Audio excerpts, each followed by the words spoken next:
This video will provide an overview of the operation and configuration of the BRM. This video assumes that you are generally familiar with the modules that make up the BRM and their functions. This information is presented in NCR Bunch Recycler Module Video Number 1, BRM Overview. The Bunch Recycling Module, or BRM, can accept and validate deposit notes. Up to 300 notes can be stored or recycled for dispensing, depending on the note quality. The BRM uses a pocket interface for the customer to deposit or receive dispensed notes. The BRM provides 4 full-capacity recycle cassettes. They can be used as deposit or dispense-only cassettes as well. There are sensors to detect full and empty cassette conditions. The lower exception bin is divided into 3 compartments, which can be configured to store counterfeits, rejected, retracted, or deposit notes. There are sensors to detect full and empty compartment conditions. An optional exception bin can be fitted in the upper module of the BRM. It can store up to 50 counterfeit notes. It also has sensors for door open, empty, and nearly full detection. The main function of the pocket is to feed the notes one by one into the front upper transport. When items enter the pocket through the shutter, the entire bunch of notes is inspected by the pocket module. After the shutter closes, the camera in the pocket photographs the entire bunch of notes. The function of the camera is to make sure there are no foreign objects in the stack of notes. The camera is protected by a cover which will open when capturing images. The pocket metal detection system detects any metal that could cause damage to the transport or prevent notes from moving through the machine. The front upper transport is located between the pocket module and the bill validator. From the front upper transport, the bills move one at a time into the bill validator. The bill validator checks the notes against the template and classifies them accordingly. In a deposit transaction, any bills that are not accepted are sent back to the pocket module to be returned to the customer. After the note passes through the bill validator, it moves through the rear upper transport and into the escrow. The escrow is a drum-type design. The tapes inside the escrow can hold about 300 notes. Notes that are wound in the escrow could be validated as either good, rejected, or counterfeit, depending on the different transactions. There are sensors to detect escrow full and tape jam conditions. The intermediate transport moves the notes between the upper and lower module. There is only one sensor inside which detects a transport jam. The components of the lower module are only accessible when the CE is given access to the safe. The purpose of the lower module is to store the notes. The lower module includes the lower horizontal transport, vertical transport, lower exception cassette, and recycler cassettes. The lower horizontal transport moves notes from the intermediate transport to the recycler cassettes. And when a note moves from the lower module into the upper module, it is moved up the intermediate transport into the upper module. Depending on the situation, the notes may move from the lower horizontal transport to the vertical transport and into the lower exception cassette. The lower exception bin, LEB, has 3 compartments.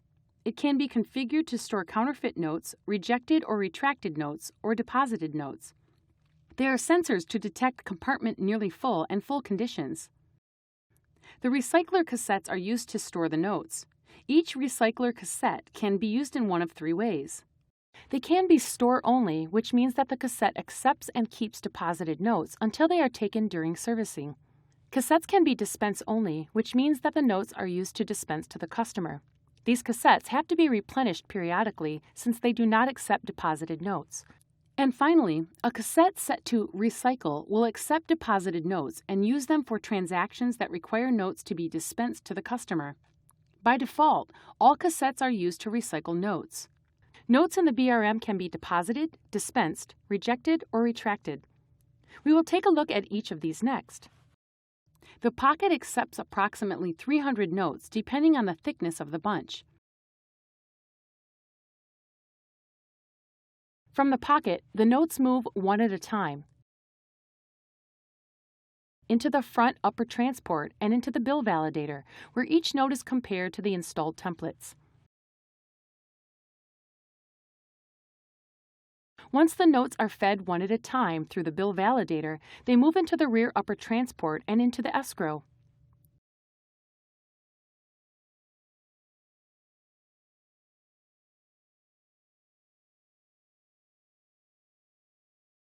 Notes that failed the validation will be moved into the rear upper transport, then into the bridge transport, and out through the upper exception bin transport into the dispense area of the pocket. When the user confirms the transaction, the notes move from the escrow into the bridge transport and onto the intermediate transport.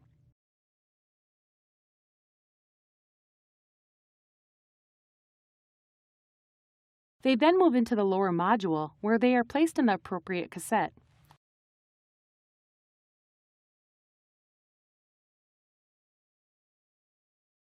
When a user requests to have notes dispensed, the software responds by determining which cassette or cassettes will provide the appropriate notes. The notes move one at a time from the cassette into the lower transport. They move through the safe wall via the intermediate transport into the upper module. Once in the upper module, the notes pass into the bill validator and then into the rear upper transport. The notes that passed validation then travel into the bridge transport and out through the dispense area of the pocket. Once the required amount of notes have been stacked, the pocket module will move the notes from the dispense area to the deposit area for the customer to collect. If the bill validator determines that the note is not suitable to dispense, then it is stored temporarily in the escrow. Once the transaction has completed, a tidy up activity will begin. Notes will move into the bridge transport, then down to the front upper transport.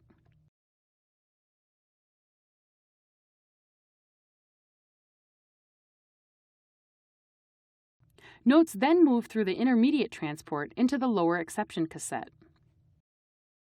When the customer puts a stack of notes into the pocket, they move through the front upper transport and into the bill validator. From there, the bills move, one at a time, into the escrow and await further instruction by the software.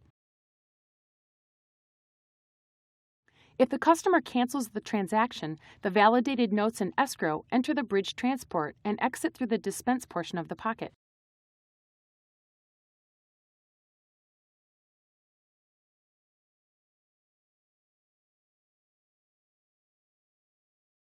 When returned notes are not taken by the customer, they are retracted. The retracted notes will move back to the dispense area of the pocket, where they are fed into the upper transport. They then pass through the bill validator on their way into the escrow. From the escrow, the notes move into the bridge transport,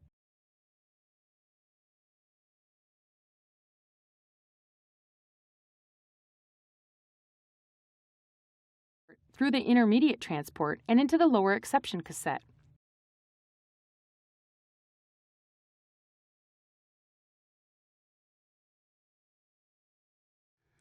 Each cassette has dip switches that create an identification code for the ATM software to recognize regardless of its position in the BRM.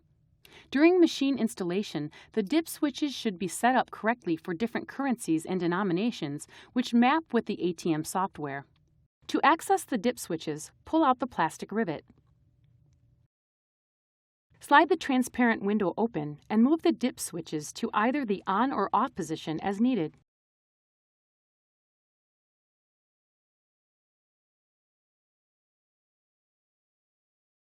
Note that dip switch numbers 5 to 8 are always in the off position.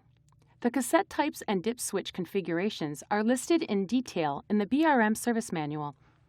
Once the switches are set, close the window and secure it in place with the rivet to prevent accidental changes.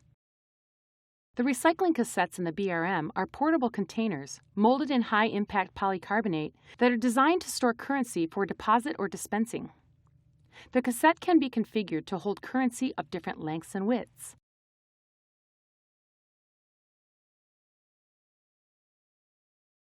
The cassette width of the cassette dictates the note length and can be set according to the size of the currency being used. There are guides that can be inserted into the cassette that adjust the internal width of the cassette.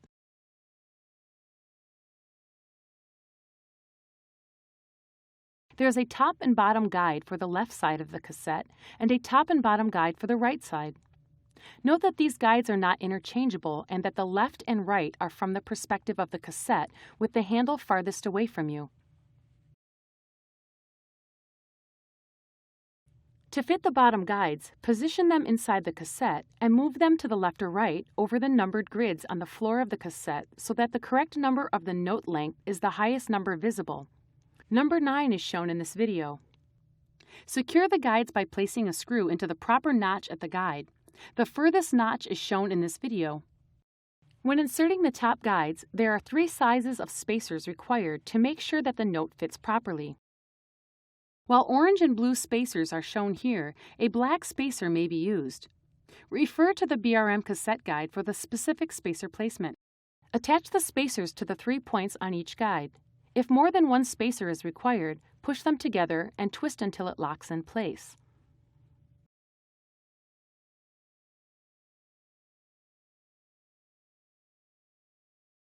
Make sure to pull lightly on the spacers to ensure they are locked in place. Remember that the last spacer of the left and right guides are at different positions. Once you have installed the spacers, position the note guides inside the cassette with the straight edge of the guide facing upward. Secure the guides with a screw through each spacer.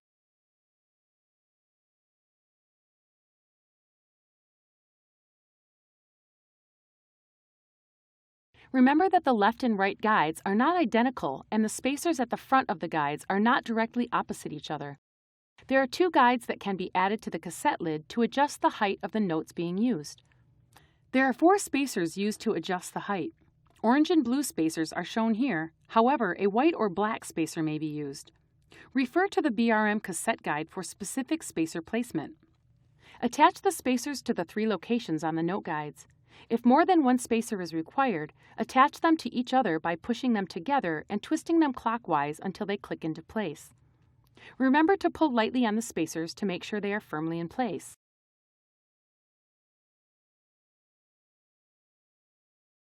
Place the guides on the 2 channels in the lid with the spacer facing downward. Slide the guides into the spacer slot under the 3 sets of retaining tabs in each channel. Make sure the guides are firmly in place. In the future, a 4 sets per guide option will be released instead of the 3 sets per guide as shown. The pusher plate guides provide spacers that allow for the length of the